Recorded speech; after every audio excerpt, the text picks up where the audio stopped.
Jonathan Glazer with Meprolight, and I'm doing a quick tutorial on how to set up a profile and do some quick zeroing with the Meprolight Foresight. And it's got this little clover pattern, which are the controls, which differentiates this particular optic from the RDS series. That's how you know at a quick glance.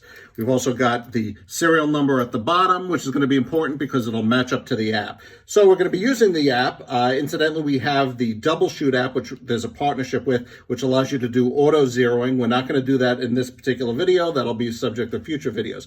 Here, we're just going to use the Meprolight app. We're going to connect to the unit, and we're going to be taking a few shots. I'm going to be using a shotgun today, so it's going to be fewer shots than you normally would take to zero. I've got a target set up. We're ready to go. Now, as you know, this optic, first of its kind, it connects via Bluetooth to the app. One of the things that I want to point out, something always to keep in mind, is that you have to make sure that that Bluetooth is running.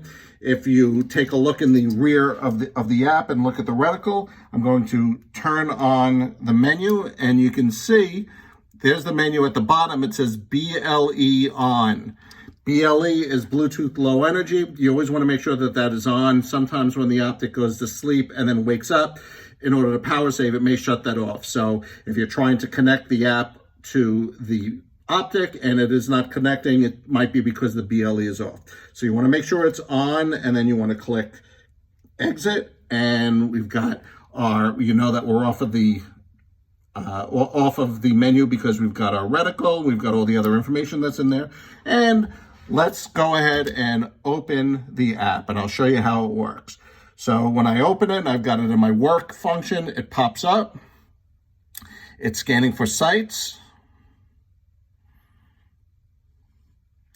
It sees the site, and I can match the serial number on my site to the actual site itself. I select it. It's asking me if I want to update the firmware. At this point, I'm going to say no, so I will dismiss it. And you can see I've got my other profiles that I've already set up while test firing various weapons. The beauty of the Foresight is that you can create different profiles. You can put it on the same weapon. If you want to zero it at 20 yards, zero at 25 yards, 50 yards, 100 yards, use different types of ammo, do suppressed versus unsuppressed, or you can do it on different weapons. And here, by the way, whether it's the first profile or the 8th profile, it's going to be pretty much the same. You're going to select Add New Profile, and you're going to select your avatar. I'm using a shotgun, so I'm going to pick the shotgun avatar. And now it gives me my new profile. It will ask me to name it, so I'm going to name it M500 because I'm using my Mossberg 500, 7 yards, because that's where I'm zeroing it at. So I've named it M500, and I'm going to click the next button. And now you can see it's going to give me some options. I can do zeroing, I can do my reticles. I'm going to change my reticles because that's the kind of guy I am. I've already got some factory preset 5 reticles on board. I'm going to click the change button, and I'm going to deselect the ones that they've given me. I'm going to select my own. So I'm going to select this one, and a green dot is going to appear. You can see as I select, I get green dots. I've selected 4, I'll click one more, there we go, 5. So I've got my reticles, I'm going to click done, and I'm going to click back.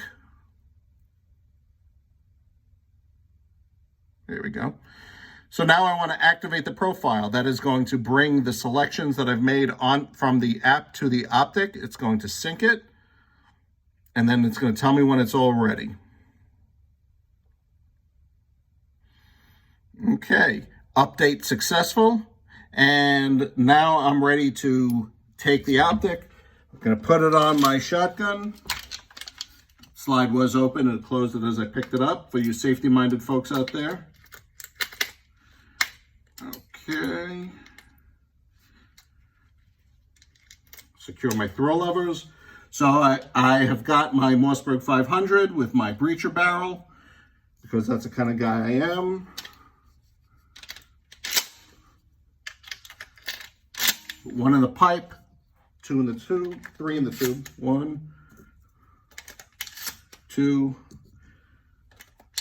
3. Now you can see my target. He's got a gun pointed at me, and with his right hand, his left hand is balled up in a fist at his solar plexus. I'm going to shoot at center mass, so that fist is going to be my point of aim. Haven't zeroed this on it, so we'll see where I hit at 7 yards. Okay. Safety off. I'm going to change my reticle. Actually make it a little brighter. Here we go. Put the safety on. Let's take a look at what happens when I shot. So this is out of the box. Never mounted the optic on the shotgun at all. 7 yards, and I actually hit maybe 2 inches lower. That's just the wadding. You can see my pattern with this was number 7.5 buckshot. It's a nice, decent pattern, center of mass.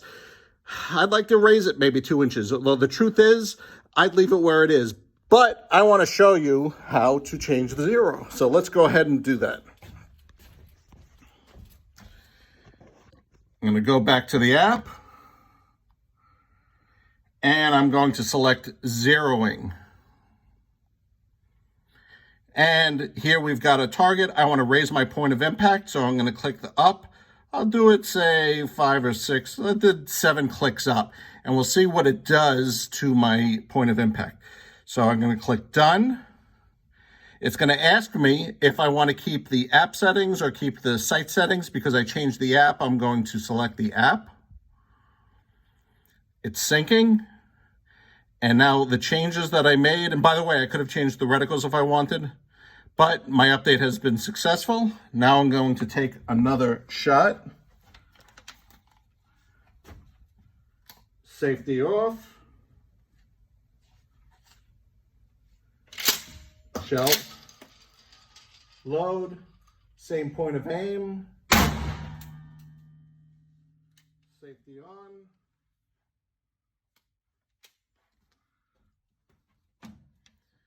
And let's see what it did to a point of aim.